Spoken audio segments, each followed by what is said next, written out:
Thank you for coming tonight. This is part of your Community Oversight Board here. Not everyone could make it on short notice, but we did think it was really important that we held this public forum as soon as possible so that we could hear from folks about the events, protests on October 24th. So we're just going to start with some quick introductions so you know who you're speaking to up here. I'm Barrett Marshall. I'm the Vice Chair of the Community Oversight Board. Now I'm Bill Massaggi, and I'm on the data analysis and community. Hi, I'm Chuck Nolan. I'm also a board member, and I'm on the monitoring and auditing. I'm Ron Madrid, and I'm one of the authors on the civilian complaint process.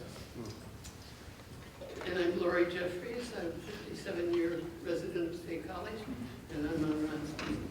Okay, so I'm going to give you just a little bit of a sense of how we're going to run things tonight because this beautifully full room has lots of people in it. We want to hear from as many people as possible. But first, I want to give us a couple of framing statements. So the first thing we know, and it's important to acknowledge, is that there were multiple police forces present at these protests, right? The State College PD was there, but there were different forces present. Second, this occurred on Penn State's campus. Penn State is investigating it. We are not part of the investigation, and we can't speak to the investigation as it is going on, right? This is a listening session. I don't have any of the investigation information. Third, we are a borough entity. Our sphere of influence is with the State College community and the State College Police Department. We do not have control over any other police forces that were present at the time, right? We're here to support you. We want to listen. Any questions we can answer, we will answer, truthfully and to the best of our ability. But everything that's being discussed tonight, I want you to know, we have two note takers. Thank you, Lisa and Nomos. And they're going to be writing down the subjects we discuss and also the questions that come up. Because these questions are really going to form an agenda that will guide this entity's work for the next couple of months, right? So it's our intention to collect this information now and in an ongoing way so that we can provide recommendations going forward so that hopefully public forums like this are not always about an incident of this kind. So we're going to have a public comment period. Everyone is going to get 2 minutes. There's your clock. I have a clock in the back. Phyllis is going to run. I want everyone to have the opportunity to speak, so we're going to keep it to 2 minutes. If we get through our hour of public comment, we still have time, people can speak a second time. After that, we're going to do a short Q&A, and hopefully we can answer some of your questions, but also we just want you to let us know what we should be thinking about, what we should be doing going forward. Okay, any questions about process? Okay, yeah.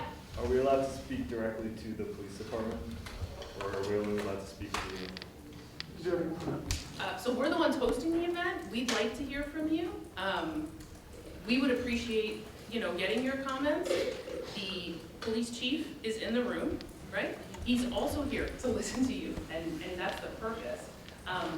The way you want to point your body is, of course, up to you, right? So, but we're all here to listen. And actually, there's a mic right up front here, so as you come up, basically help yourself to the mic. We'll start the clock at 2 minutes. If you feel comfortable introducing yourself, do so. If not, then don't, and I guess we'll go from there. Okay. Other questions? All right. Who's our brave first?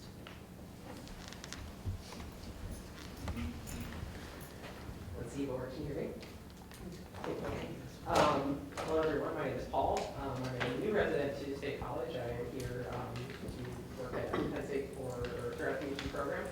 And it was actually kind of great that one of my first interruptions to Penn State was this protest. It's good to see that there's an active community around these things, and it's great to see that there's an active governing board, or not governing board, but an oversight board that handles these types of situations. I would just like to echo and paraphrase a question and a thought that was given to me because it's definitely sparked a lot of my own reflecting on what happened. And to my understanding, the police forces were essentially there to protect the right of free speech of Gavin McInnes' crowd.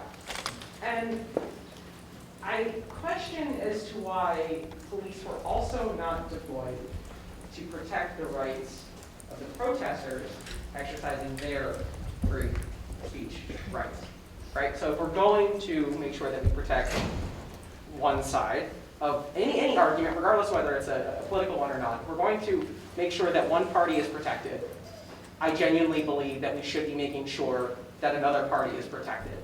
And if that's the case, then hopefully events like the one that transpired with the mace and whatnot won't happen in the future.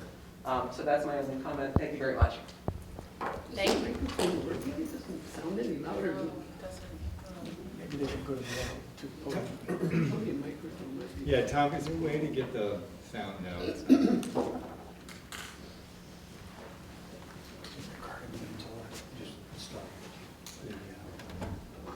is Zoom where the representatives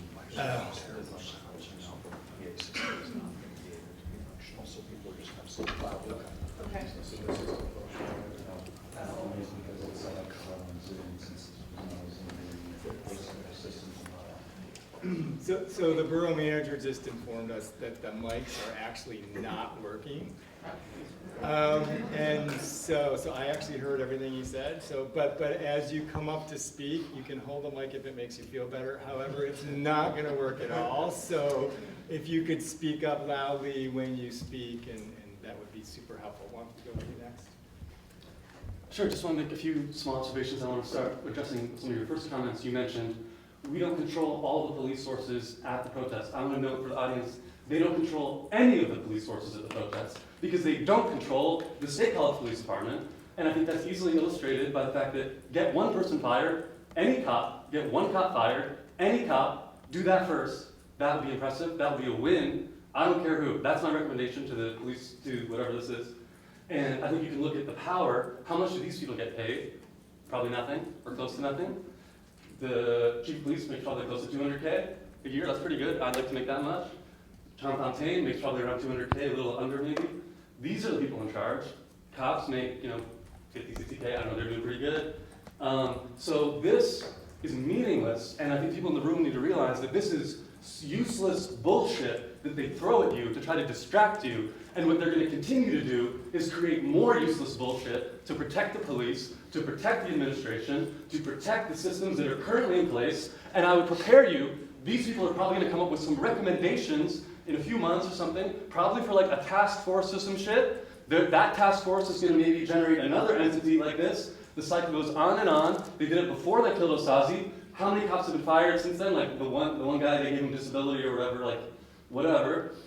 So just prepare. That's what they're gonna do. That's the game plan. That's why you're in this room, is to diffuse your anger, to make you feel powerless, to show you that you can't do anything to change things, because these people can't do anything to change anything. So that's what the observers in this room should understand, and you will see that they are going to continue the process of generating more useless bullshit to try to distract you, to try to divert your attention, to try to divert your energy. That's the point of this. That's the point of what they will undoubtedly do next. And they started, and these people, probably nice people, probably want to do the right thing. Yeah. They have been put between you and the real enemy.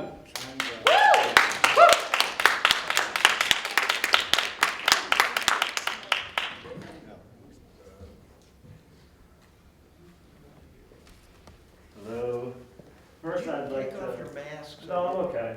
First, I'd like to invite the police, chief of police up here so we can speak to him. Okay. So I have two things on my phone. Both are from a public Twitter account. The first one is a video of Proud Boys holding up pepper spray at the crowd. Then they pepper spray the crowd, they walk away. One of the Proud Boys pats a State College police officer on the back, says something, and keeps walking. Every single police officer there saw it happen, and they let him walk. I also have pictures from the same Twitter account showing the State College Police Department 5 feet away, maybe less, from these Proud Boys while they're brandishing the pepper spray. So I would like you to explain that course of action, please. And so there'll be a time at the end for question and answer. Right now, it's just public comment. Okay, that's all I got.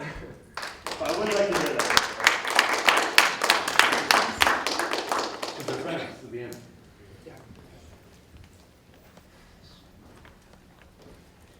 I'm a graduate student at Penn State, and I was at the protest last week. I was deeply frustrated by Penn State's allowing this event to take place, and I went to express that frustration. The Proud Boys are a violent, white supremacist group. Gavin McGinnis has a documented history of encouraging supporters to be violent at his events and target counter-protesters. McGinnis has bragged about assaulting protesters. Administrators knew this. The police knew this. When I arrived at the event and I saw not one but 4 police departments stationed outside the building, I was floored. They were there to protect buildings, to protect Nazis, to protect Penn State's brand. Police on horseback lunged towards protesters without warning. Later on in the night, a Proud Boy deployed pepper spray on protesters and journalists. I saw people running away from something, so I sprinted toward them to see what happened and figure out if there was any way I could help. Once I understood what happened, I saw someone on the ground clutching their eyes and ran to get water. I sat there for 10 minutes holding this young black man's head in my hands, pouring bottle after bottle of water to try to flush this chemical weapon out of his eyes, and I became enraged. The police stood by and watched. Following the protest, I saw video after video showing the police witnessing these people brandishing pepper spray and doing nothing. The Daily Collegian reported a protester had alerted the police 10 minutes prior to the incident with the pepper spray, and they were told they wouldn't do anything. There's even a video of a group of Proud Boys running away after deploying the pepper spray and patting each other on the back. The only person arrested that night was a student protester. So I asked, what the fuck is the point of this police force, of UPD, of the state troopers? Clearly, they were there to protect white supremacists and give the administration a smokescreen to cancel the event without blame. I want to know how many millions of dollars were spent protecting these white supremacists with horses, mace, batons, M4s, a bearcat. I want to know who authorized these funds. I want to know why we're continuing to fund this violence. In the summer of 2020, uprisings across the United States showed all of us that policing and prisons are the muscle of white supremacy. We saw a grassroots movement with a clear demand to defund and abolish the police. There is no way to hold police accountable. They are deliberately designed to uphold white supremacy. The only thing to do is defund them, get cops off campus, slash the budget of this police force immediately. Until then, we are not and we will never be safe. Fuck the police.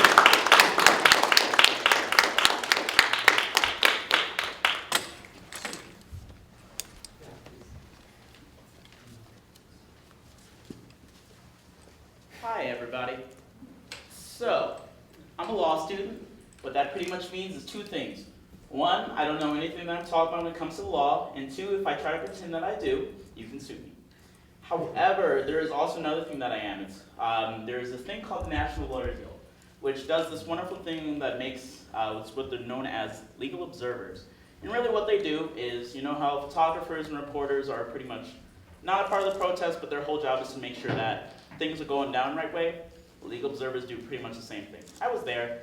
What you were just talking about before about the person who alerted them, that was my friend. We were standing right next to them as we walked into the cops who were standing there and saying, hey, this person's brandishing a can of pepper spray. The person keeps brandishing this can of mace.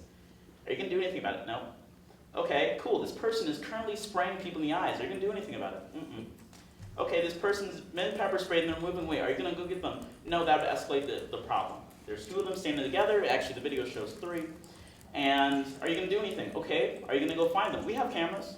They were wearing pretty much the same merchandise as a lot of the police were wearing that night. A lot of, riot gear, fully covered except for the eyes. I don't know any cameras that we have on campus, but I don't think that they're X-ray cameras. So really the weird question is like, why does this exist? Why do the cops think that we can just do nothing? It was obviously shown that you can mobilize pretty quickly. Those horses snuck up on us, the people who were there. However, they couldn't move the horses to go catch some Proud Boys. The university president couldn't say enough to call them a Proud Boy. They just said that the protest got violent, to insinuate that the protesters were violent. No, it was just the Proud Boys who were there. But honestly, everything that I observed that night was just infuriating. But the thing that I always thought was like the weirdest as I went through my recollection is like the can of mace that they were using was the same can of mace that I saw in all the cops as they were doing their final clear out at the end of the night. Ain't that weird?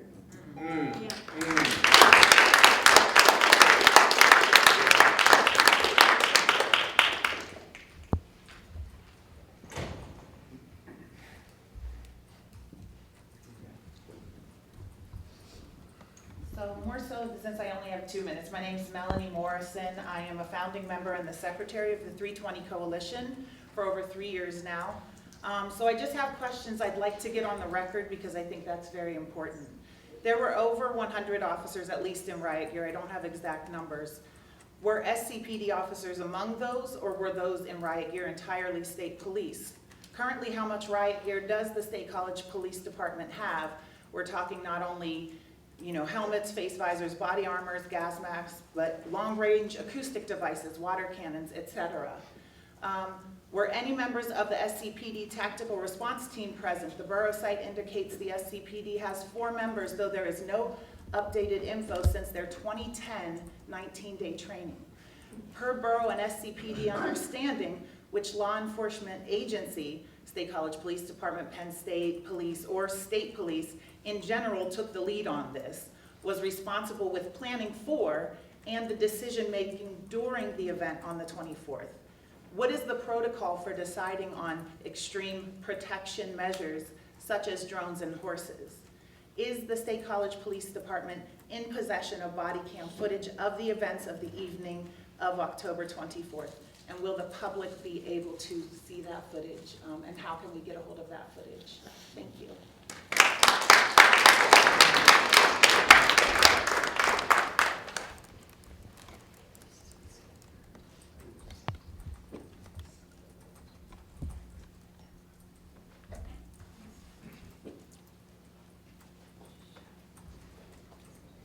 Other comments?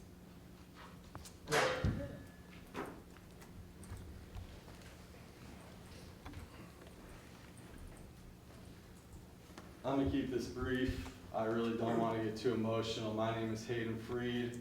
The morning of this rally, I wanted to gather information. I'm from New York. I was not aware of all of the laws in State College as to what my right to protest, what I can do if I wanted to go inside. So I thought, let me be a responsible citizen. Let me go get the laws. Let me go inside of the State College Police Department the morning of to get information. What was I told? Not our problem, not our jurisdiction. We will not be there. Go speak to the Penn State Police. What did I do? I walked down to the Penn State Police. I spoke for an hour. I received all of my information. When I get there, what happens? State College Police Department everywhere. Everywhere. A Proud Boy comes out to the crowd, assaulted my girlfriend. I walk right to a State College Police Department officer. Sir, my girlfriend was just assaulted in that crowd. I would like to report a crime. I was standing probably 50 to 100 feet from, I believe, the Henderson building where the Penn State Police Department. He pointed at me and said, that is where you go to report a crime. Standing officer, he was there to support us, support the people, support this community. Turned me away, said someone else will help you. I was there reporting a crime. Whether it was factual, anything, you would think it was his responsibility to take that credibly. On duty, supporting, being there for us. Not a word was said. No one asked me for my name. And you know what? Whoever brought up those horses charging at us, you're damn right. I walked back and I was talking to my girlfriend. Luckily, I saw out of the corner of my eyes those horses running at us. And I alerted 30 to 40 people. Standing right there on your horses, no name tags or anything, saying fuck you to students. Like, come on, it's all on video. Like, I'll stop. But it's all on video. I promise. You will not get on stage. It's just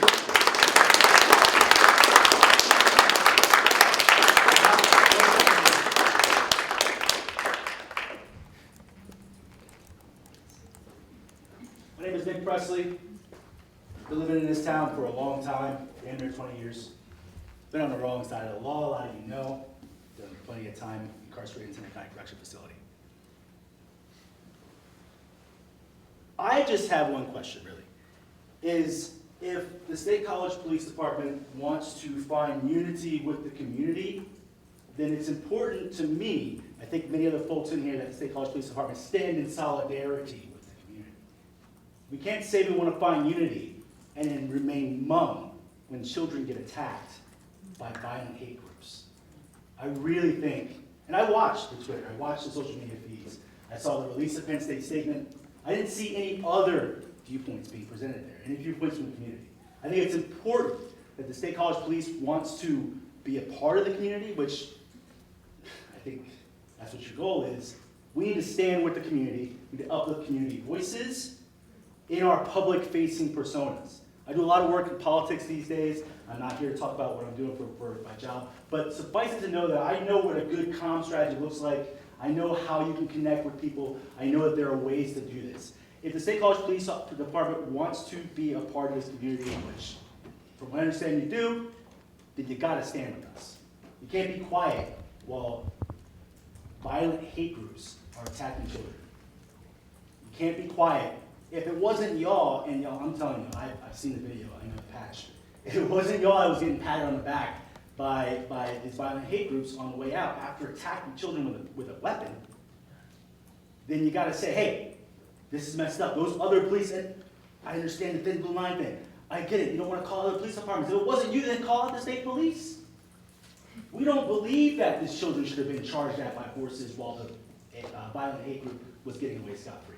I would love to see something like that.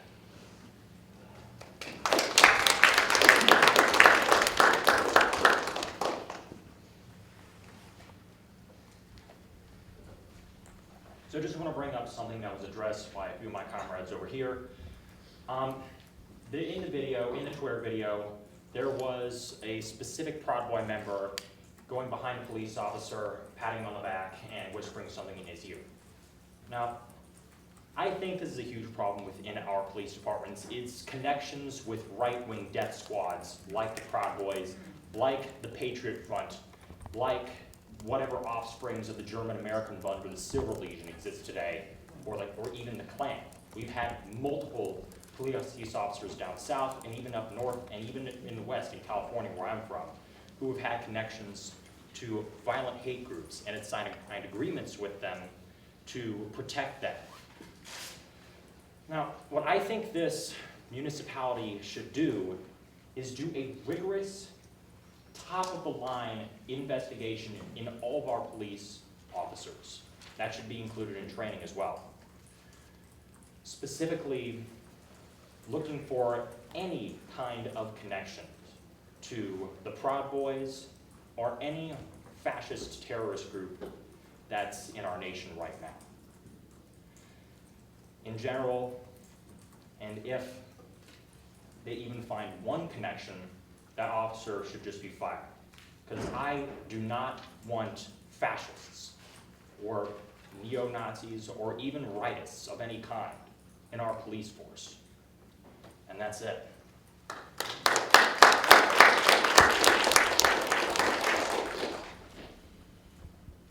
Yeah, please. So I was there for most of the event. I just showed up because I just wanted to see what might happen.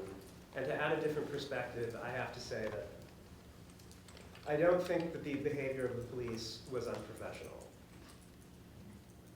And those of you who want to defund the police are acting stupidly. You should be advocating reform, not defunding. Because if the police actually were defunded and completely shut down, crime would skyrocket and there would be no one to help you. That is not appropriate politicizing. Boo.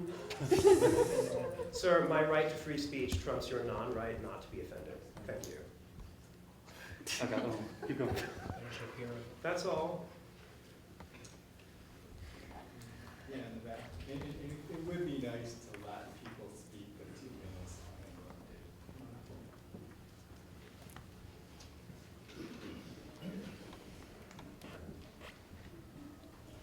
Hi, everybody.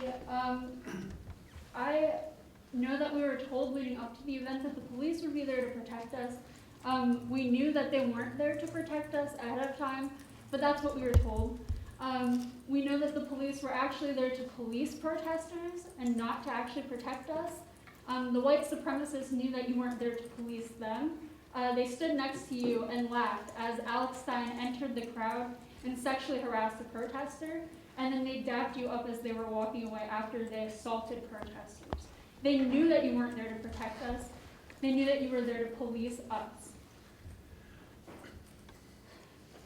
Police officers use horses as weapons against protesters for getting too close to this building, I assume. A mounted cop yelled "fuck you" to protesters while he was on duty at the protest, which I would say is not very professional conduct for a police officer. Multiple police officers shoved me and my friends away from a Proud Boy that had gotten into the crowd because the police were more worried about policing the protesters rather than protecting us from these white supremacists that had expressed that they were going to be there. So this Proud Boy had gotten into the crowd. Police officers shoved me and my friends that were around this Proud Boy, who had a lit cigarette in his hand, was trying to burn people. My friend that was pushed by a police officer had a bruise on his chest that night because of how hard he was pushed. Multiple police officers, as we've heard, let white supremacists spray protesters with mace, fist bumped white supremacists that attacked protesters. So I just want it to be completely clear and in the record that these police officers let violence happen to us that night. They did violence to us that night. And I just want to finish by saying, we don't like you, we don't trust you, we don't need you, and we do not want you.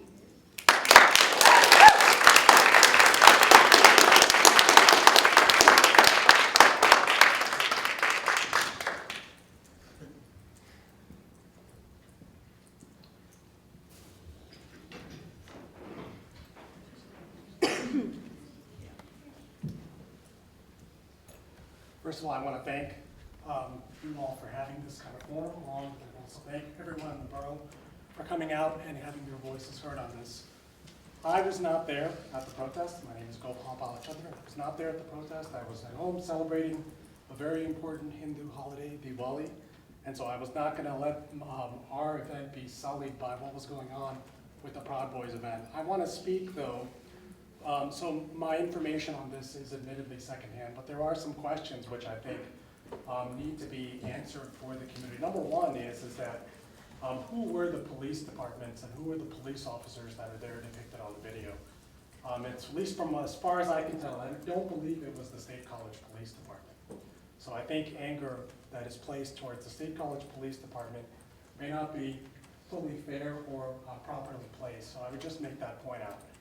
On the other hand, I do want to comment on my own experience as a public defender, as a clinical law professor for a number of years, and I've had a lot of interactions with the police, both personally and professionally.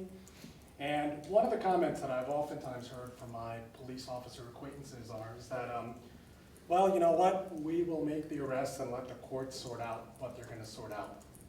And so usually the presumption is that you make the arrest, and that then you let the courts sort out what they're going to sort out. And so oftentimes you have a lot of very minor offenses that end up in the court system. And I will say that it was striking for me to watch that video and to see that there was someone who was committing a criminal offense with mace and yet not be arrested immediately on the spot. And the fact that the reasoning that's been given from what I've heard from a lot of people who were there is that we wanted the situation not to get out of control when the instigators of the violence are the ones that are causing the situation to be out of control. It's a little far-fetched. Thank you.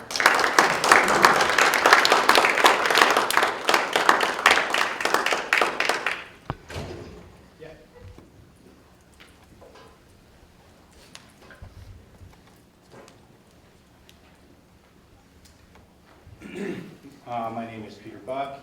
I live in the State College Borough.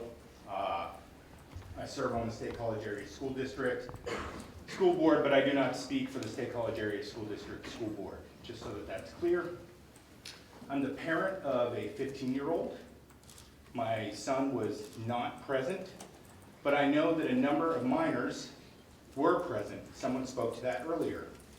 And I have deep concern, very warranted, like probably every parent in this room, that police did not arrest someone who assaulted individuals with pepper spray, because that could have been my child had my child chosen to be there with people who he thought he should be present with.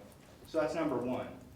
Number two is that history teaches us, looking back at the rise of fascism in Italy, that when security forces do not respond, they provide a gateway drug for fascists to continue to mainline power. And the fact that police responded to people who were there to exercise their right to assemble and protest, and not people who commit violent assault, enables the fascists to take more ground. That's all. Thank you.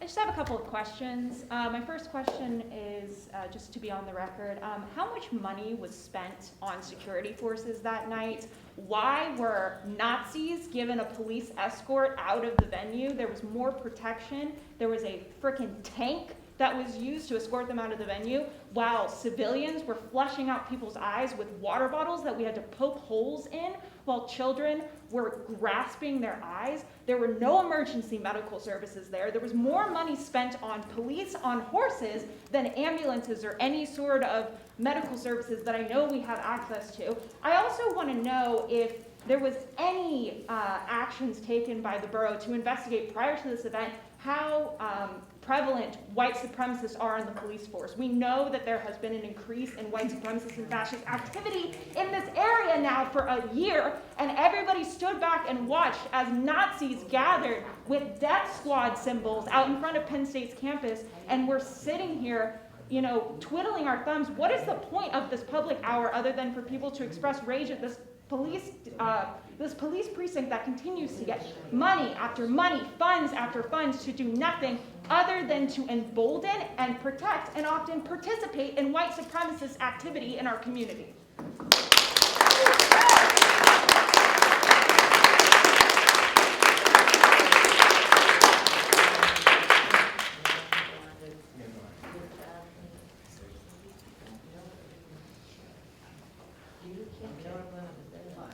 Hi, I'm a resident. My name is Terrence Merck. I'm a resident of Ferguson Township, but a student at Penn State. I just wanted to speak briefly on kind of what I think the responsibility of the SCPD should be.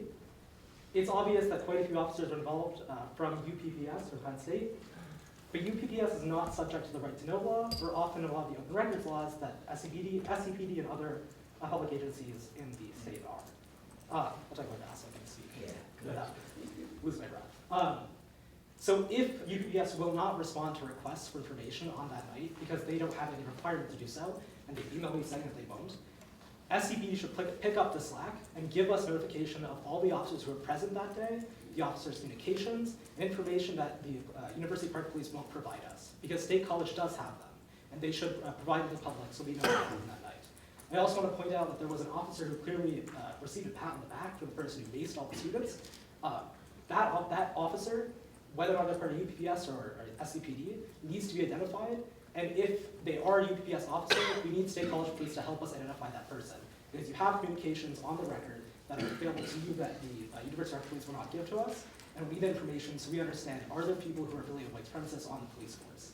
I study legal socialization and the way interactions with police and the state kind of shape people's perspectives of belonging in democracy. I can say I've never seen an event like that shape people's opinions on policing and democracy as a whole than last Monday night. I saw students who had to pour water into their friends' eyes while police looked on. Apparently one received a pat on the back from someone who maced these students. And no one else from the state or from the university was there to support them. If you believe in a world, and I am critical of the police, I don't think there should be cops on campus in the first place, but if you believe remotely that the police have a responsibility to our public, they need to be reformed deeply, both here in State College and on campus, and we need your support in doing that, because that event single-handedly shaped the opinions of so many people against the way this community's policing works. Thanks.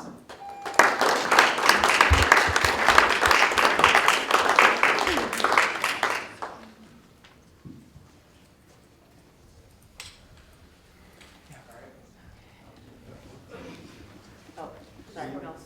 Come on. Come on up and then, yeah.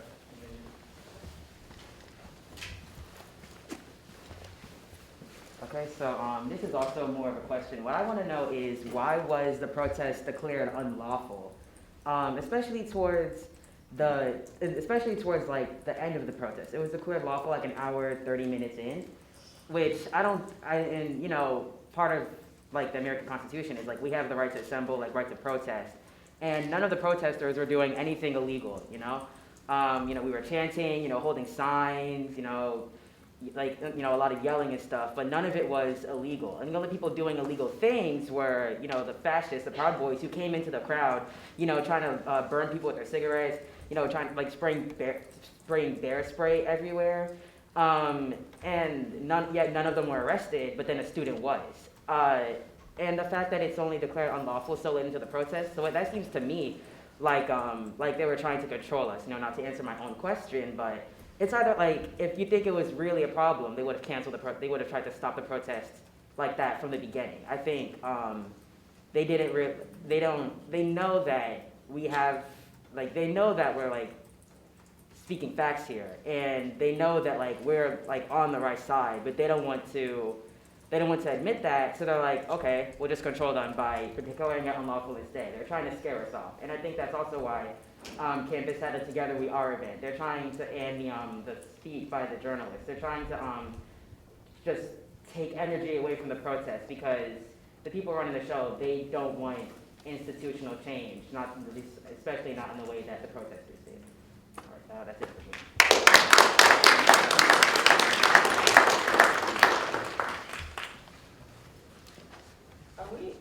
I have a question too about process. Are we going to hear any answers from questions from you? There will be a question and answer period after the 60-minute public comment. Okay, so then this is the comment. My name is Michelle Rodino. I teach at Penn State. My students were traumatized before the event and after the event by attending the event.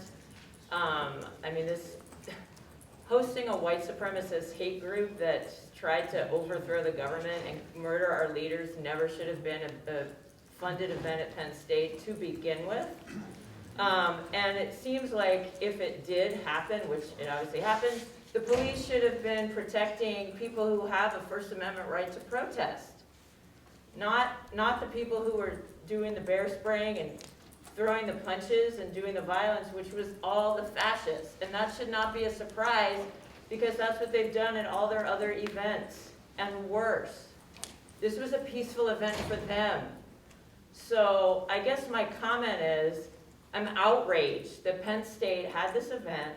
I'm outraged at every institution that participated in enabling it. And I really want to hear an apology. And I really want to hear that this will never happen again. And part of this event tonight is to everyone to share the facts so we can have a plan to make sure this never happens again. And that if ever a protest, which is completely within everyone's First Amendment right, it's not unlawful, were to happen again, the protesters need to be protected. They need to know. I've heard that from students that the police ran in the opposite direction when the fascists took their bear deterrent out and sprayed them, and I saw the footage, that they went away, that they drove with a police car quickly, fast, through the crowd of protesters. We can't have police adding to the violence and running away from the violence, or I'm guessing $100,000, maybe a little bit less, of money that Penn State spent on security was a waste.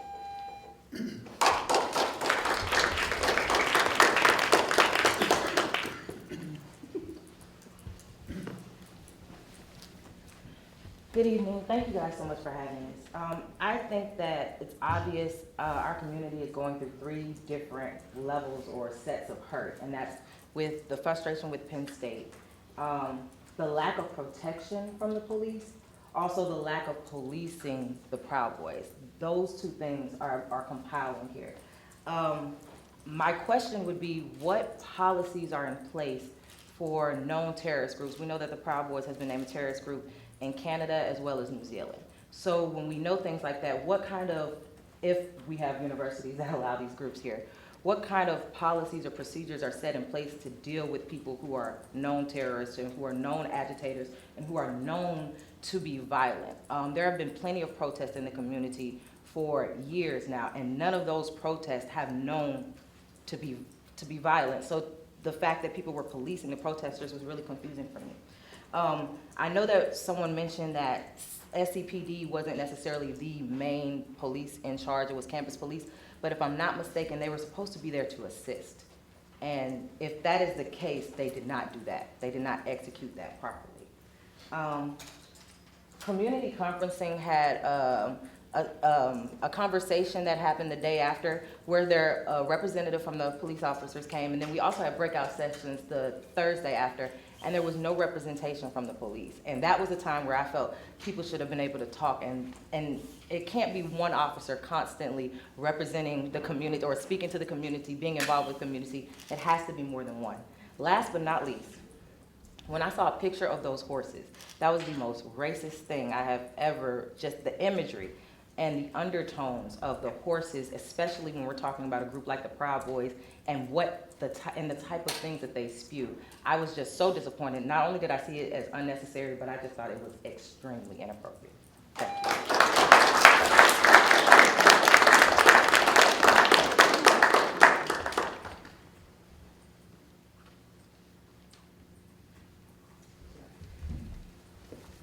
So I'm trying to be the optimist that I usually am in this situation. My name is Divine Lipscomb. And I can't, right? Because when you know better, you do better, and we knew better. We had conversations before this happened. The community is justifiably upset. And I was sent footage by someone who was maced. And I couldn't make out the patches of the officers who let him walk by. I couldn't make out the patches. Because there were two different patches on the officers who stood there when I went to the protest. When I arrived, there were no police there. There was one officer, 2 EMS. What happened? Where did they go? So there wasn't enough protection, and the protection that was there wasn't for the people. So why was our police there? I'm talking university police. I'm talking Penn State police. I mean, SPCD. Like, why were we there if we weren't doing our due diligence? Do they deserve representation and protection? That's disputed. People are going to say yes, some people are going to say no. But the question is, we witnessed actual crimes taking place. I speak from restorative justice practices. I am never going to advocate for someone to be put in handcuffs. I lived in handcuffs for a good portion of my life. But there needs to be accountability. Who are we going to trust to hold people accountable when the people who are supposed to be accountable always disappoint us?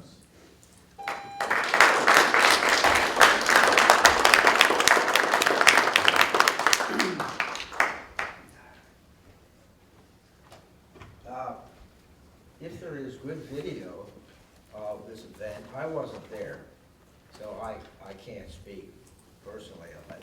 But if there's good video, and if there are police officers who are at State College and didn't do the right thing, they should be held responsible. That's factual. This was the university show. It was on university property. The horses were state police. We don't have horses. The State College Police Department, I can speak to this because I've managed 11 police departments. State College Police Department individuals are as highly trained as anyone you will find in a Commonwealth and well beyond. If someone violated someone else's rights, we should look at the video and find out who it was. You can't condemn State College police if they didn't do it. And I doubt that they did, because I know how well they are trained. So it's okay to be angry about what happened. I guess, I wasn't there. But don't condemn the State College Police Department like it was their show and they did it. If they did, they will be held responsible.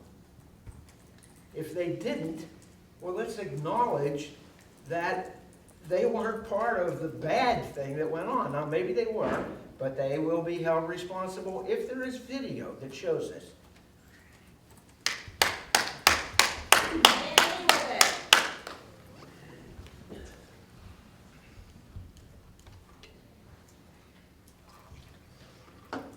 Got about 12 minutes left.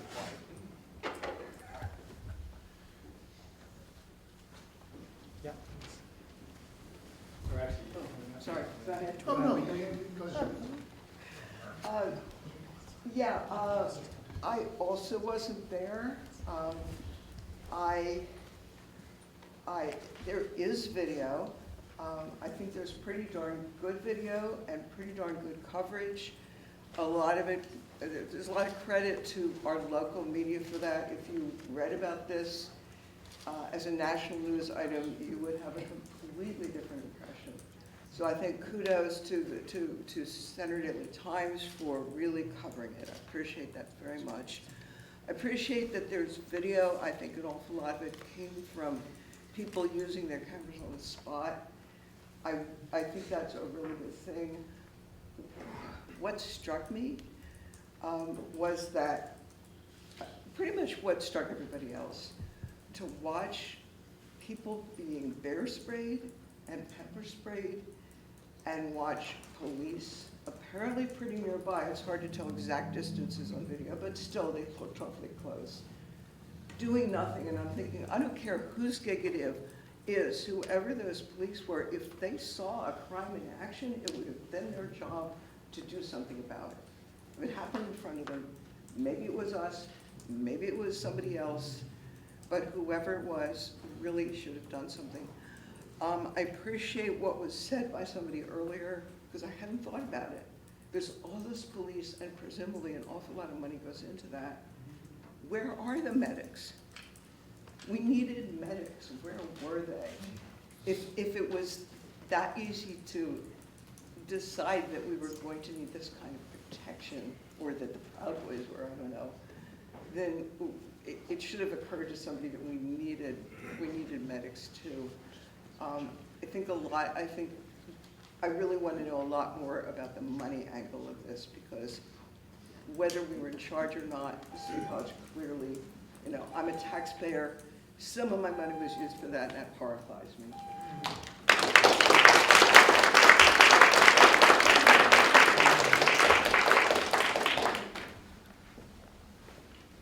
Just speaking facts from people who were there, was well documented.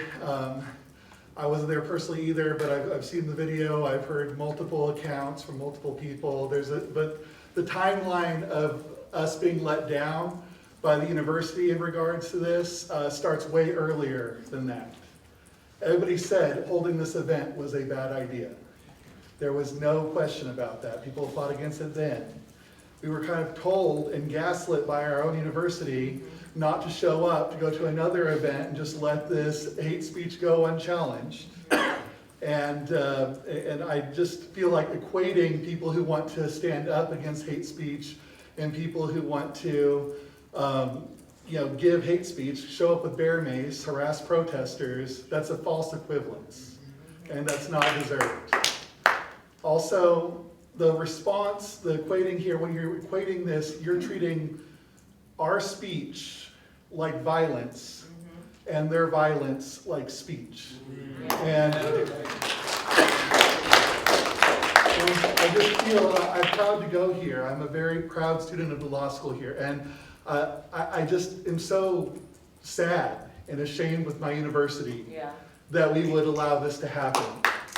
And I would hope that, I forget where I heard this, but the silence is, the gaslighting is bad, but the silence is worse. The the whole standing around, well, the students you're supposed to protect are being maced. And this is a fact. This isn't one person saying this. Multiple people from across many different vantage points are saying this. So saying that it didn't happen because I didn't see it is not fair. But really quickly, if you sit at a table with a Nazi and there are 10 people at that table, you have 11 Nazis. Thank you.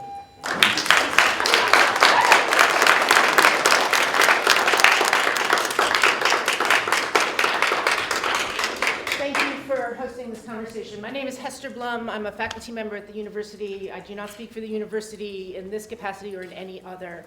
And I will not speak about the university's response in this forum, which is about the State College Police Department's response.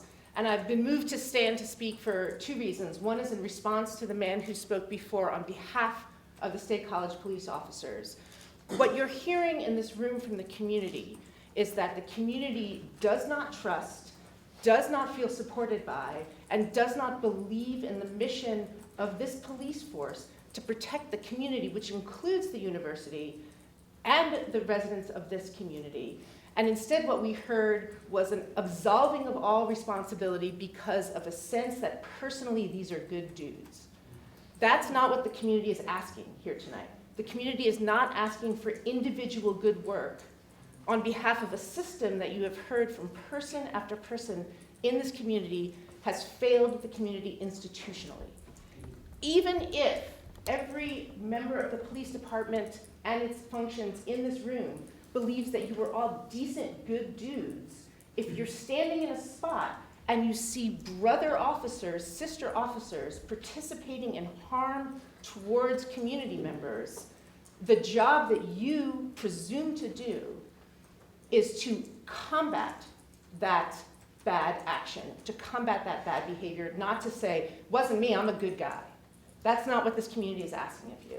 And I only want to close by saying the famous line used to defend the exercise of free speech, credited to Voltaire about defending to the death the right for someone to speak speech that they do not agree with.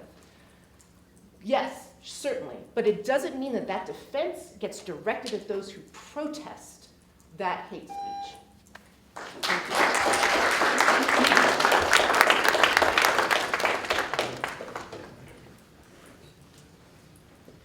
So I was there that night. I was taking pictures. I was bouncing back and forth between two sides of the building. And I know you guys have heard a lot of opinions tonight, that you're seeking information, so I'll give you some information. I happened to be on the wrong side of the building when the macing happened. I came back to that area probably 30 seconds after it happened. And I was talking to some of the students who had been pepper sprayed or whatever it was. I don't know what chemical it was. But they were in pain, and everyone was handing water bottles around and trying to help each other. And so I was talking to the students and asked questions. My first question was, did the cops pepper spray you? I was like, why? And they were like, no, it was Proud Boys. And they were like, immediately wanted to correct this misperception about who it was. And the main thing I took away from it is that they were gutted that the police didn't do anything about it and help them. Like, one girl was crying. She was like, I just don't understand why they didn't help me. Anyway, that's just an observation that I made. This is an outrage. That these kids were attacked and the police stood there and did nothing is nothing short of outrageous. And we have three departments now, our exalted State College Police, the wisdom that we know is Penn State and their police, and the state police. This is turning into a clown show that needs to be investigated at a federal level, I think. Because what we're going to get next is they're either covering for each other or they're pointing the finger at each other, these three institutions. I think you people need the Justice Department in here now because this is a clown show. The FBI was there.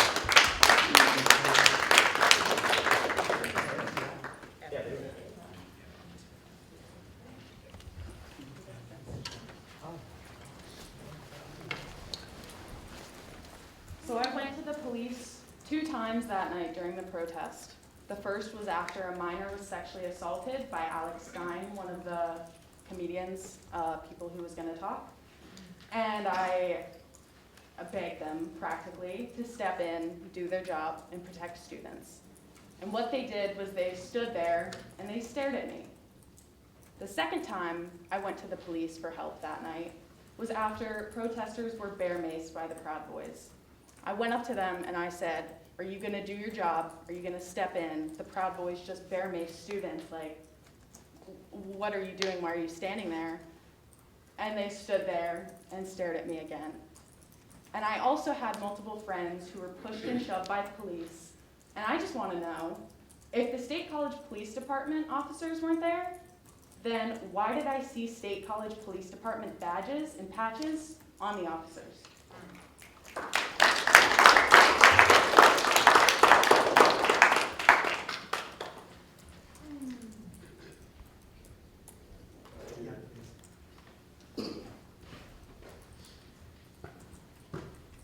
Hi everyone, my name is Robert Ziegler. You probably have heard about me running for state office.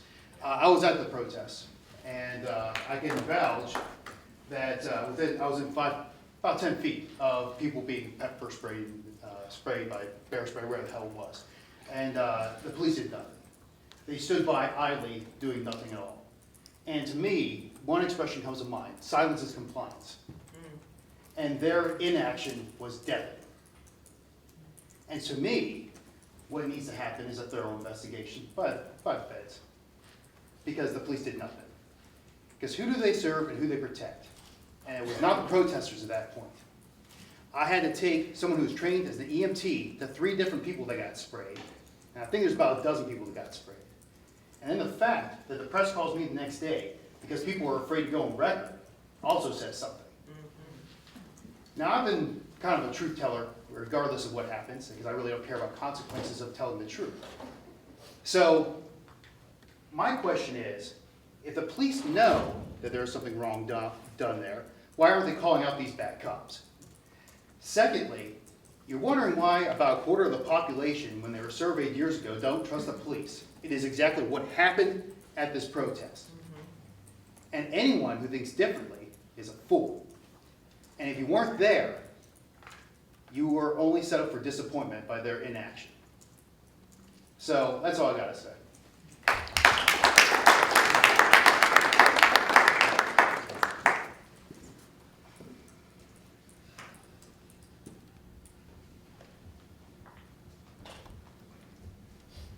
Still have a few minutes. Yeah, please come up here. Hello, my name is Abby. I was born in State College and I've lived here for 21 years, and I've attended numerous protests here over the course of my life, and never have I ever been to a protest in State College with the State College Police Department present has it ever turned violent. And I think that the main reason it turned violent is because there were Proud Boys that showed up with the intention to inflict violence against peaceful protesters. I was the individual that was referred to earlier. My boyfriend came up and talked about how I was assaulted by a Proud Boy member. He reported this to a member of the State College Police Department, and he was told that since it was not their jurisdiction, that they couldn't do anything to support us. And so I don't understand why they were called to a jurisdiction to assist that jurisdiction if they couldn't act on reports of crimes they received, act on violent crimes that they themselves witnessed, or provide any medical attention to the dozens of protesters and students that went up and begged them for it. I have felt relatively safe living in this community my entire life, but after being told by a police officer that he would not help me when I was violently assaulted by a grown man, and when I'm begging for medical attention for someone because I have no idea what to do when someone is pepper sprayed, it's absolutely devastating and has really tarnished my relationship with State College. Additionally, I would like to point out that the only person that I saw assisting people who were pepper sprayed was a protester who had former EMT training, who was trying to train all of the protesters on how to help people deal with the injuries they were suffering, because the police who were standing around watching it all did absolutely nothing. That's all I wanted to say. I just wanted to give you that information and have it on record. Thank you.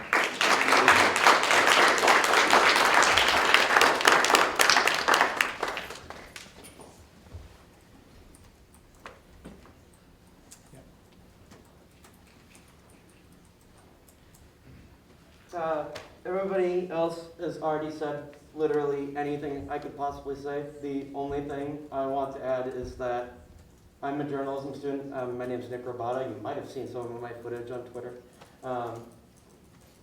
Again, everybody's already said anything I could want to say. Dr. R.C. here is one of my professors here. The only thing I have to add is that I watched members of the press, and I said, wow, you know, like, look at the cameras and stuff. I can't wait to do that in a couple of years. And I watched a Proud Boy sit there, and members of the press have said that there's no way that this person didn't know they're members of the press, and he attacked them anyways with the bear mace. And all I want to say is, you know, I want to go into this field. How can I go into this field where I'm going to be putting myself into dangerous situations if I have no guarantee that the police force is going to be there to protect me as they're supposed to? I yield my time.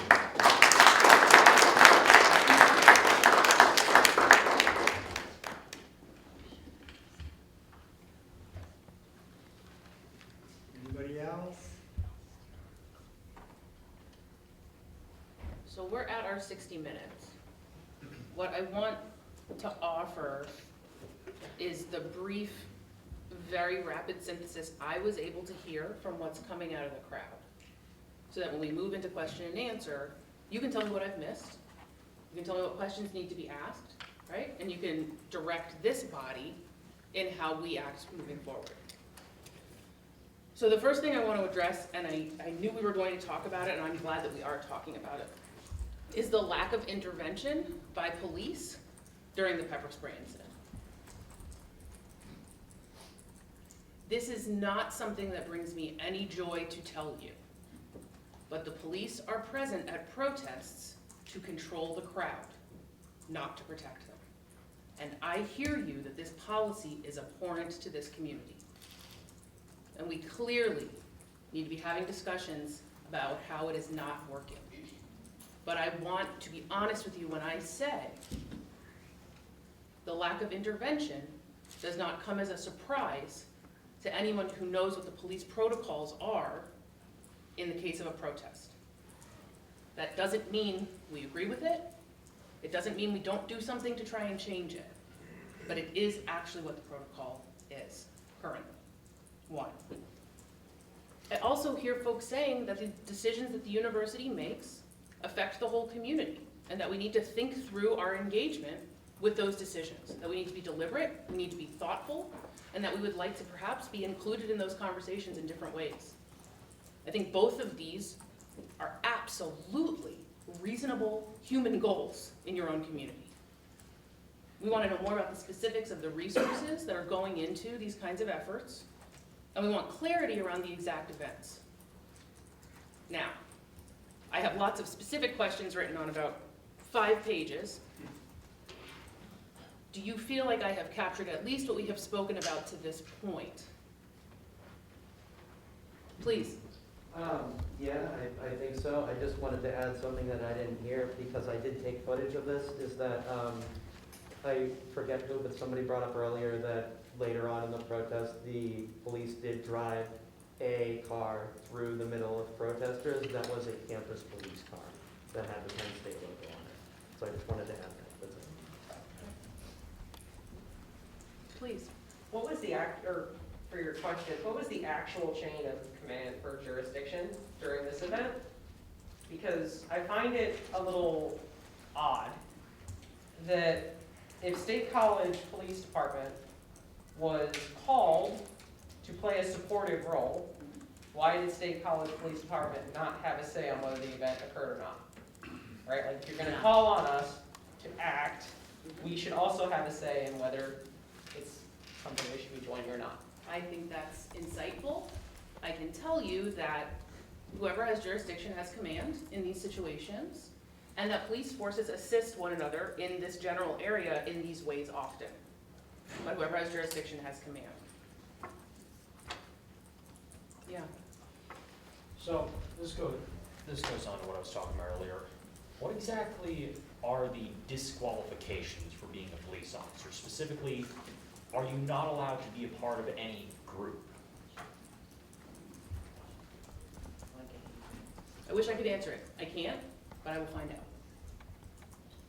In the back. Yeah, I think I want to, like, kind of going off of what he was saying about chain of command and jurisdiction, like, what is the actual process for these police departments when they do have to collaborate together?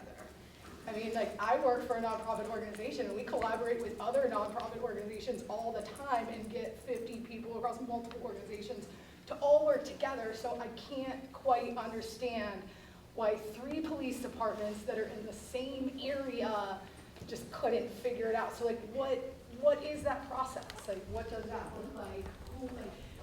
Who had to make the call to call in for assistance? Like, what is going on behind these closed doors that we're not seeing? Yes. I think there was the other question about who was actually responsible for not conducting the arrest. I think that's another open question, that which police departments were involved in the lack of arrest. And I guess, like, there might be protocols about crowd control, but that like I had mentioned earlier, that argument, that reasoning doesn't seem to hold much weight when, in fact, it would probably lessen the risk of crowd being out of control if there's an arrest for the person who is potentially committing the crime against the protesters.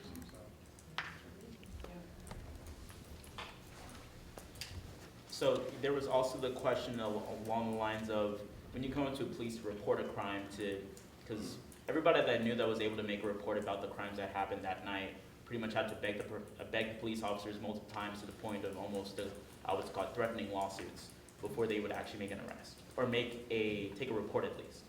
Is that protocol when they're just in a support role? That I can't answer, but I can find out. Yeah. I was just gonna, I think that something that you didn't mention was like the lack of emergency medical services at the event. And what I'm also hearing is that having a plan that includes more than just the police when we have a protest of this kind is much more in line with the community's values. Does that sound right? Please. I'm curious, you said that the cops didn't intervene when students were being pepper sprayed because their job... I want to stop you. Many people in this room said that. Right? Yeah, I saw it with my own eyes, so I know that it's true. You said that reality, the cops didn't intervene when protesters were being pepper sprayed. You explained that because their job is crowd control. I'm curious what the point of crowd control is, if not to protect the people in the crowd. It is to, I mean, this is going to sound harsh, but I want to be honest. Protecting a protesting crowd is about property, right? Wow, so you came right out and said it. It's property over people. When we're talking about control of a protest, yes. I mean, and I'm not. My next question to you is, how can you look at yourself in the mirror?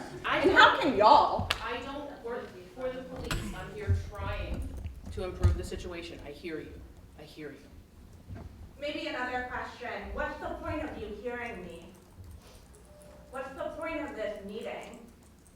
What's next in terms of material changes? We're going to have to gather the information before we know what the changes will be. Yeah. So it was my recollection from being there that it was the Center County Sheriff's Department officer that got patted on the back. Imagine if I would have been patted you on the back and break my skull in. He was able to just escort, aid and abet, which is a crime in the Commonwealth, by the way. He was able to aid and abet these fascists to get away. What kind of response is there going to be to that county official who allowed those 4 individuals to get away? That's what I want to know. I just want to know if there will be a designation made between the crowd and the counter-protesters, because you are sitting up there making the point that the whole point is to control the crowd. How can a crowd be controlled when it has been infiltrated by violent people? That seems like the best way to control it would be to remove them so we can go on with the peaceful protest. I don't disagree. I'm giving you what I know the protocol to be, and I'm not condoning it. I'm providing information. Please. So it's my understanding, I didn't know this until now, but that someone credibly reported the sexual assault of a minor to the police, and that was, I don't see it in the daily crime log of University Police. I haven't heard any sort of follow-up on the University Park campus that invokes multiple responsibilities unique to University Park in Penn State, alongside mandatory reports.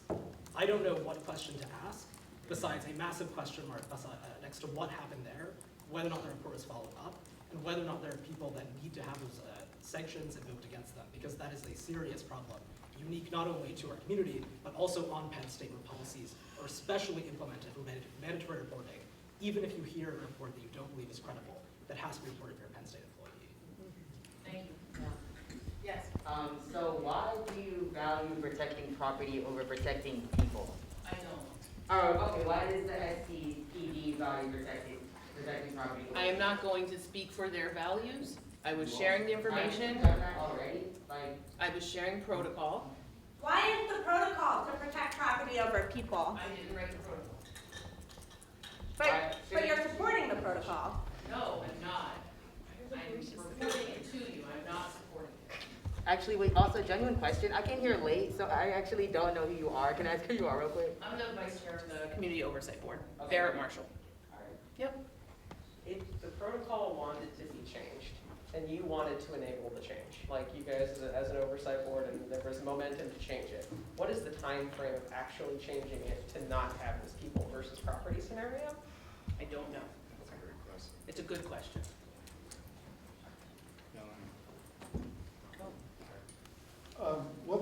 Are you pointing at me? Behind Okay, I'm sorry. So as the secretary of the coalition, I'll try to make this as quick as possible. We had always held our protests on Sunday. It was just kind of something that happened. The one time that we decided to shift our protests to a Saturday, specifically for the purpose of gaining more attention, which is to push policies that need to change along.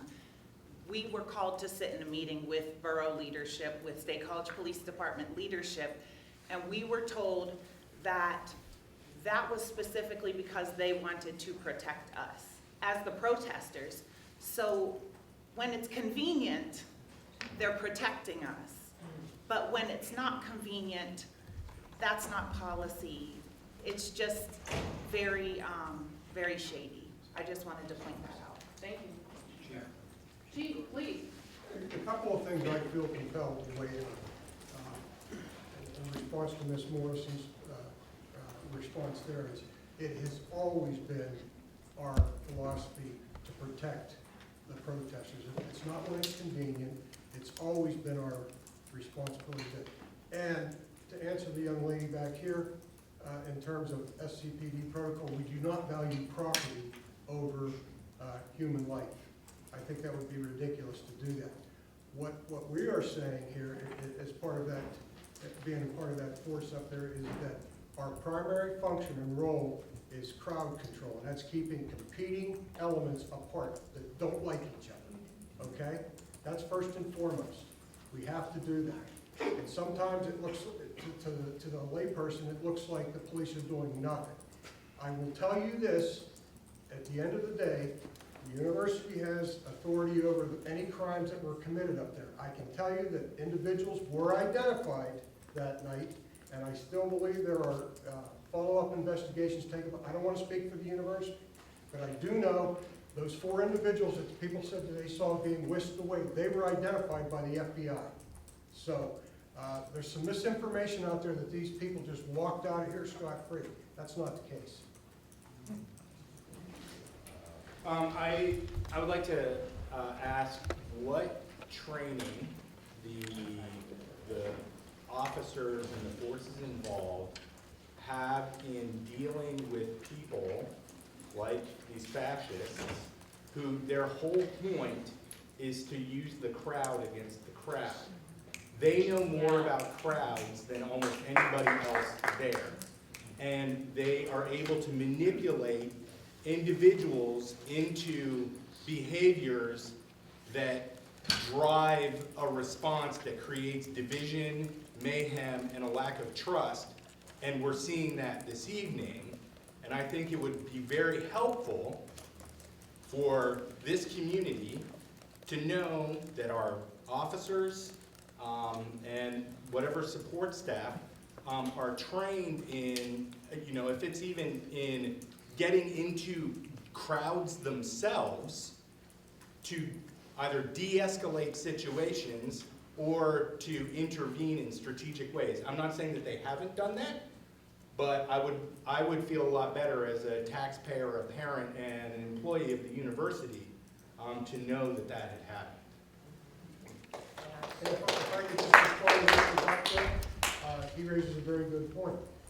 There's no doubt in my mind, I wasn't there, I was homesick on my back, so that's not an excuse, but I wasn't there. But I can tell you, there's no doubt in my mind that that group, or any group that opposes another group, part of their intent is to create that turmoil, is to divide police forces. Police do not have unlimited resources. If we go in there and you have to arrest 4 or 5 people, it could take 10 or 12 officers. Now you're depleting your resources, okay? It's as simple as, I don't know, some of you people don't want to hear that, but that's what goes into it, okay? There is a plan to how to deal with these. There's a plan if things go smoothly. There's a plan if it goes south. If somebody, I will say this, if somebody is getting stomped on the ground, officers are going to go in there and they're going to make an arrest. There's no doubt about it. No doubt about it at all. I want to make that perfectly clear to everybody in this room who fears that the police are going to stand by and let somebody be beaten to death or within an inch of life. That's not true. So, well, I was going to say, we'll just go across the room. Okay, so I have a question for this gentleman, and apologies, can you also let us know again who you are? Yes, I'm John Gardner, the chief of police here in the state college. Okay, you're the chief of police, great. So what happened with those 4 individuals? You said they were identified by the FBI. Were they arrested by the FBI? I don't know. You know, I wasn't involved in it. As I said, I wasn't here. I do know that they were identified. Is there a way for us to follow up and find out what bad consequences happened for these individuals? We can attempt to find out what the status of it is, but it's not our investigation. Yeah, go ahead. Yeah, we'll just keep going that way. Yep. Oh, thanks, okay. Thanks a lot for that information, Chief. I had a question then. Do you know then, were the State College police actually involved among the video that's making the rounds on social media? I have not seen the video, like I said, but I would be certain to view it and see if it is. And like Mr. Marshall said, obviously we expect our officers to be professional at all times. And if we were to see something that is unprofessional, it will be dealt with. People who know me know that I'll do that. Yeah, see, you got in the red shirt. Yeah, so do you know how many State College police officers were there that night? Because you're talking about dividing resources, but there was only like 3 or 4 Proud Boys. There was like 100 cops there. Well, we don't know that. There's 3 or 4 that are identifiable. We don't know how many other are in the case. Spreading people was there. I know, but we talk about people's, surreptitiously getting in a crowd and becoming part of the crowd. We don't know how many other people are in there supporting that effort as well. So if a Penn State student was spraying bear spray, they wouldn't have got stopped either? If you hear me, I simply said, we were there to try to control it. We were not going to go in and try to make individual arrests for it because we just simply. Why are you there? What are you doing? How are you? We're managing the event so it doesn't turn into a melee. We have mass. It turned into a melee. Well, not. Go ahead in the back there. My name is Pete. I'm an extremism researcher and occasional freelance journalist. Given everything that's happened post-January 6th and including some of the stuff that's been happening in LA, I'm just curious, is there a process for police recruits for State College where they are checked against tattoo databases or other databases for known extremists? This is something that an organization I've contracted with has been doing a lot of work on, and they're trying to make police departments safer for the public by keeping those people out. So what is State College doing about this? Are they taking any action? Because given the pat on the back that we still haven't figured out, there's just a lot of questions up in the air right now. So is there any kind of process of like vetting or looking at that? There's a thorough background investigation that's done on every individual before they even are considered for a recommendation for hiring in the police department. And that means analysis of what they're posting on their social media. We look at tattoos. Are there hate tattoos? Are they attributed to any type of hate speech? And what have you. So I want people, and then they go through they have to take a polygraph examination. They have to fill out a multi-page questionnaire that asks them all kinds of questions about their personal life, whether it's drug use, sexual activity, extremist group activity, whatever, and they have to answer those questions, and they have to do that. And you know what? We don't want those people in our police department. We don't, nobody does, because you can see, we have, our public, they deserve better than that. So what happens after they go through that process and are called to force? Because some of these men were radicalized after they became cops. Well, we have to be attuned to that then. We have to look for signs of that, because once you get hired, you don't ignore them, you're not on forever. We've had to take action against officers for other reasons and gotten rid of them. Because they're not complying with policy, or they want to go their own way and do things their own way, and it doesn't mean once you're hired, you're good to go for life. So there are means to deal with problematic behavior. So, yeah, right. Yeah, I would just add to his question. So if you're doing all this research and you're scrubbing their Facebook pages and you're looking at all these things, what's the actual protocol for what would disqualify somebody? Like, what would you have to find on somebody's Facebook page? Because, I mean, you're saying, oh, we're looking, but you're not telling us what you're looking for. Like, can we make that criteria public? You're looking for extremism. Okay, but what do you consider extremism? What you consider extremism might be different. Well, what I'm saying is there a list of criteria somewhere that could be made public? That's all I'm asking. And that's duly noted. That's a fair enough question. Yep, next question. Yeah, there's a drag show in North Carolina this weekend that the Proud Boys attended and met face-to-face with the police, and there are images from video journalists and photojournalists who recorded face-to-face conversations of soon-to-be retired police members being confronted by Proud Boys to join after they retire. Will there be anything put in place to follow your officers 2 to 3 years after leaving the force? You train these people to be able to kill someone on the spot. They carry a gun for 15 to 20 years, and then they just go out on the street for the next 2 to 3 years. My mom's a CEO. She gets a no-compete clause. She's not allowed to go out and work anywhere else. Are you doing something with officers, whether they retire, they're forced off the force, they move away? What is done to officers who leave, who in that 2 to 3 year can radicalize, as we hear? And they are very good at that. That's what they are targeting. Is something going to be done about that? I'm not sure if we have the authority or power. Once somebody leaves our employment, I get the concern for that. But it's the same thing you have with the military.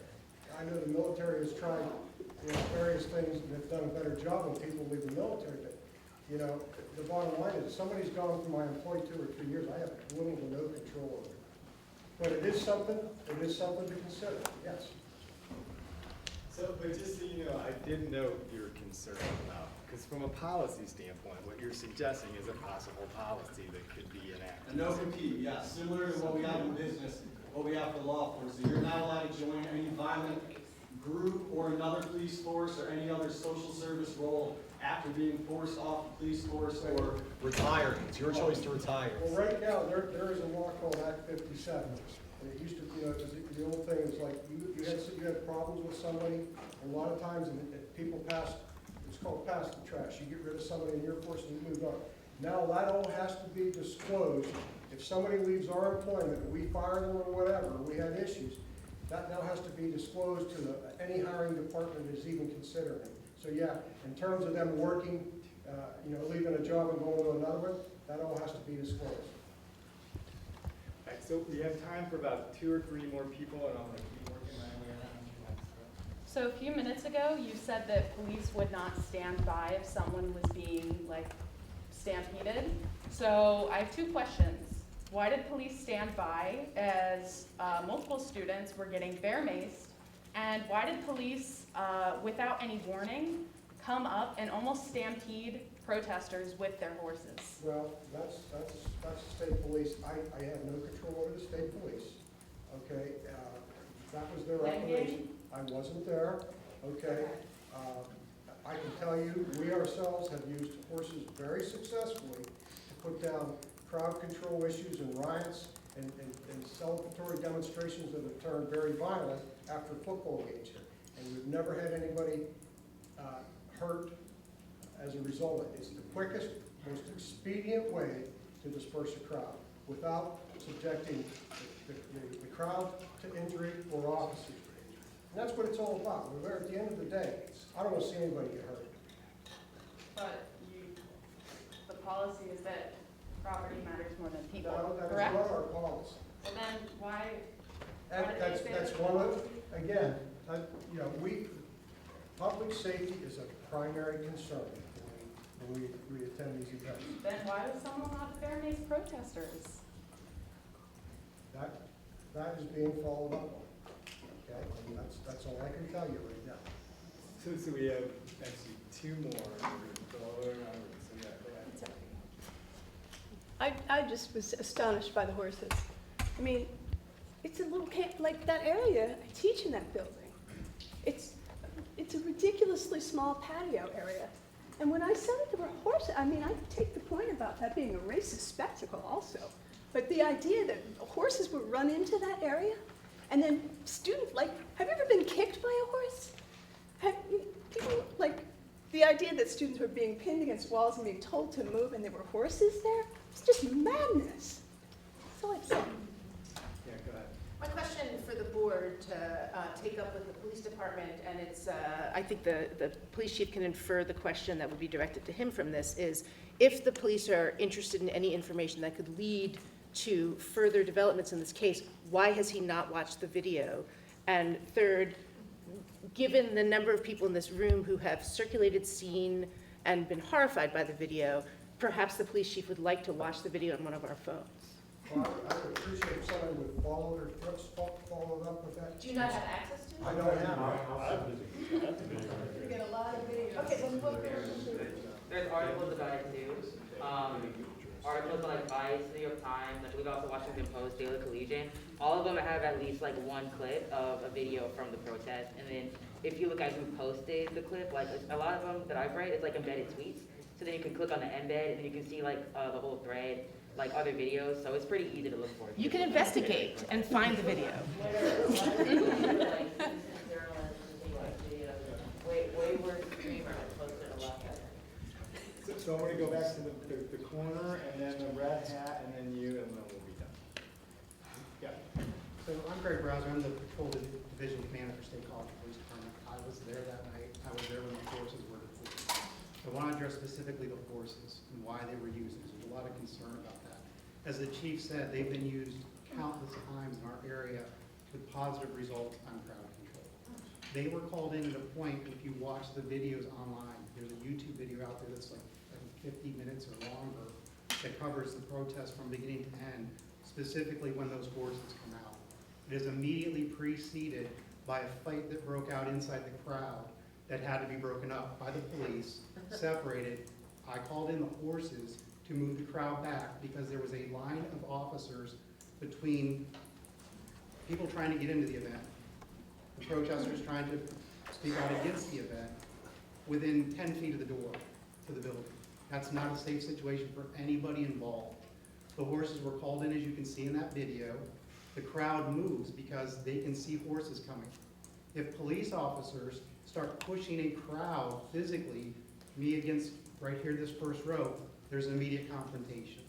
Because first off, 3 rows over don't know what's going on in the front row. They can't see it. They don't know the police are pushing people back. Watch the video, hear the sounds. Is there mass confusion because of the noise? If I start yelling, get back, 2 rows back don't hear that. Can you see a horse? Can you see me standing right now as opposed to you sitting? This is the perspective that a horse officer provides to a crowd. Everybody in that far back row can see me. They see me coming. They know we need to move back. That horse line moved that crowd back approximately 20 to 30 feet, creating that buffer. To our knowledge, we have received no reports of anybody being injured by that tactic. We would take that as successful. We are moving the crowd back away, creating a buffer. That is why forces are used in crowd control situations. Officer Browser, just since I'm taking notes, I wanted to make sure. Did you say you actually called for the police? Yes, I did. Okay, thank you. The red hat, and then you, and then we'll. Yeah, so I have 3 questions. One is a direct response to what you just said. If people were supposedly fighting in the crowd, and that was what, why the police made the decision to send in horses, why was nothing done when people were bare maced? When protesters were bare maced and attacked, why did they not step in at that point? Why was there not a decision to be, like a decision to step in at that point? The second question is related to my friends and I being shoved by state college police officers. I know that they were police officers. They had the patches on their uniforms. And the police officer that didn't report the sexual harassment of a minor at the protest. What is happening to these police officers? Are we going to be made aware of like who they are, like given their identities, their names, and like what are you doing? These police officers are like on video throwing protesters. Like it's like this is very like clear evidence of like police brutality in State College, being perpetuated by State College police officers on video. I would like to know what is happening to those police officers, if they're still going to be working as police officers, if I'm going to run into them downtown State College one day, and just like what is being done to hold these people. If you have video showing a State College police officer acting inappropriately, please get it to me. And could you also send that to the cop as well, please? You have, I know you had your hand up a long time, several times. I'll keep it up. I'm sure you can find So, it. 2 questions, one quick, one a little bit longer. Quick one, when the State College Police are in a support role, are they under the same transparency rules that Penn State Police are under? Or are they still under the Penn State, or underneath the Pennsylvania transparency laws for police? When we respond to provide support to another jurisdiction, there's one operations plan, as we spoke earlier, the hosting jurisdiction comes up with an operations plan. But we are bound by our rules and regs, so it's not like when in Rome, do as the Romans do. Every police department that was at that has to follow their own rules and regs. Perfect. And then my second question is, I had a chance to speak with Charlie Knopfsinger, who's the Vice President of Police over at University. And one of the questions that I asked him that maybe you can also answer, because it's obviously it's a palm-colored town. It's very white. There's like almost all the cops, if not all of them except for maybe 2 Asian guys, they were all white. I know that Charlie was talking about that it was union rules that basically said that for special events, it's based off of seniority and a couple of other factors. Do you guys have people of color in your force? We do. Why didn't you bring out anybody? Well, one of them's just leaving to the academy, one's been home sick. So you have 2. 7% of our force is 60 is people of color. 7% of 60, that's And the rest are what, white? 4? And My bad. So that's what, 4? 7% of 60? Or so? 4 or 3? Or you guys have like percentages of black people, like got somebody mixed? Like what we're doing? All right, we are at 90 minutes, folks. Let's hear from this guy with his hand up. Yeah. All right. Everyone's welcome to have conversations afterwards. All right. This event was scheduled for 90 minutes. He said that this was going to be treated like a football game. It's now been said like 3 times it's going to be treated like a football game. At Penn State football games, we now sell alcohol. I know there is EMS at the stadium. There are ambulances at that stadium. Where were the ambulances? If this is going to be treated like a football game, where were those ambulances? Second, the officer who was there, I respect your account of that story. That door, there are multiple doors of the Thomas building. I was a student here for 4 years. They could have entered through any of the doors of which Alex Stein came out multiple times. That was one door. That man in the crowd was a Proud Boy. That is the exact incident in which I have said my girlfriend was assaulted, in which he calls a fight. It is a counter-protester breaking into a group of peaceful protesters, elbowing his way out, trying to find space, hitting my girlfriend in the head. At that point is when he called in police, correctly called in the police, the horses, whatever. It's not that incident in which we are talking about. Yes, you called them in. They are on top. They can see. It is after the fact. It is the second group of horses in which came in. There is one group of horses that come in and they station themselves in front of Thomas Building. After that, there are 3 other horses which come from the Henderson Building that were called in whatever. Nobody on that grass was given a warning of charging horses. If you are there to protect the crowd, at least do that. Thank you. That's it. Have a good day, everybody. Sounded like a final word to me, folks. If anyone has any questions, we'll be here for a couple of minutes. Have a good night. Thank you for coming.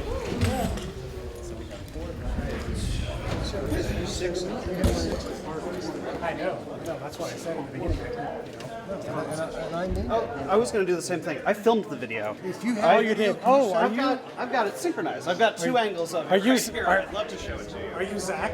I'm for it. So, where are you from?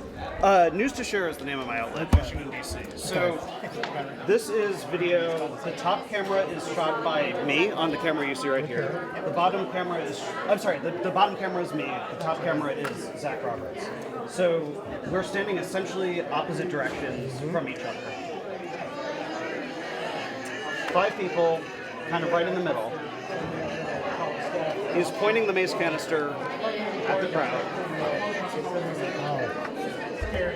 But that's one of the Proud Boys, though, right? So, well, I'll answer that in a sec. That guy's one of the Proud Boys, the one in well, gray. They're clearly right wing. They're not wearing Proud Boys colors, but it's very, very clear what he's doing.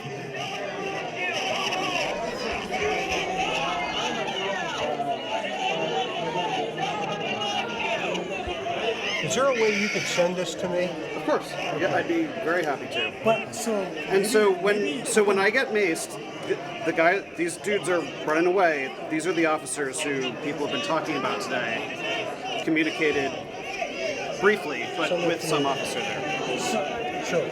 So, I had a question for you, though, because... By the way, I am still live, so I'm recording this conversation. Okay, yeah. You're welcome to ask me whatever, No, but I just wanted to be clear about that. Yeah, what I wanted to ask is that, is the person in front over here, like right up here, like when you look at this video, this is where, and I may have misunderstood what was going on there. In which case, because I thought this person right here, that's a police officer. Is that not a police officer? The person with the visor or whatever is not a cop. In fact, from my understanding, our officers did not don their helmets and that until well after the fact. Okay. But actually, my understanding of this was, that's why it's like we gotta wait for all the facts. Well, and the thing of it is, there's a lot of misinformation out there, and I'd like to get that cleared up. And obviously, if people that are doing the wrong thing, we're going to deal with it. Yeah. But and the thing that I was, because that's what I thought happened was that it was an officer right there, basically a recipient witness. So in this situation, I can kind of understand they didn't see, they wouldn't actually observe what was going on. There were police. Was it you that said it was a sheriff? Who said it was a sheriff's deputy that got a pat on the back from? So, well, actually, maybe you can kind of confirm which agency it was. Yeah. Can you have something? tell, looking at... I can generally tell uniform if I see it. So, as they walk away, these are the officers standing there. And you can see right basically there was the communication that they're describing. There's sort of this moment of like seemingly checking in. Yeah. Okay, that one with the yellow on the back, that's not us. That looked like maybe it might have been a Springer or a sheriff. These officers, by your appearance, you're thinking these are not... Well, they look... Can we get any... Do you have anything clearer that I could see? Yeah, well, because I have both of them up right here, it's like a little bit smaller. But I'm happy to send you links to these things. Could you do it? Just send it to that email address. Okay. All right, I appreciate it. Yeah. Thanks a lot. Yeah. Actually, I'm sorry, I had a question for you. Sure. You said that the FBI has identified those people? They were stopped that night and identified, I think. And I'm not even It's not our... So I don't have first-hand information. Respectfully, did the FBI tell you that afterward? Like, how do you... I heard that through other channels. I can't know where I had it, but that particular night, I was advised that they were stopped and identified by the FBI is what I heard. So, are you able to confirm that the FBI was on campus that night? I wasn't there, so I was flat on my back for a week and a half at home. You know what I mean? So, and Penn State could probably confirm that. Okay. Or if not, I would recommend you reach out to Sean Noel, who's the special agent in charge at the local FBI office. Hi. Hi, I'm one of the journalists who got maced on that night. I'm really sorry. No, that's part of the job. I'm interested in the thing that to me was extremely shocking tonight was that the police chief said that the FBI has identified those perpetrators. Were you aware of that? Is that news to you? It's news to me, just like it's news to everybody else. I think the other thing we want to keep in mind is that this is the university's investigation. The State College Police, this is not their jurisdiction. It happened on campus. And so while we wanted to take a forward step in transparency and in community conversation here, we are not responsible for all of the machine that's at work.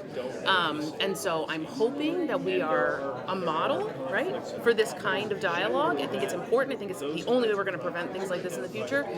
But it's important for folks to remember that just because we called the event and we want to hear from them doesn't mean we're the ones doing the investigation or handling those other pieces. So keeping things separate but also trying to embrace the whole community can be a challenge. But so it's before us. So have the police delivered you any body cam footage or any other kind of like security footage that isn't already publicly available? They have not, but I thought that was a great question, and I intend to ask it. Right. So, I mean, all of these questions will truly be asked, but most of us weren't present at the protest, and so it's important that we hear from people so we know what to ask, what conversations to have, what to follow up on.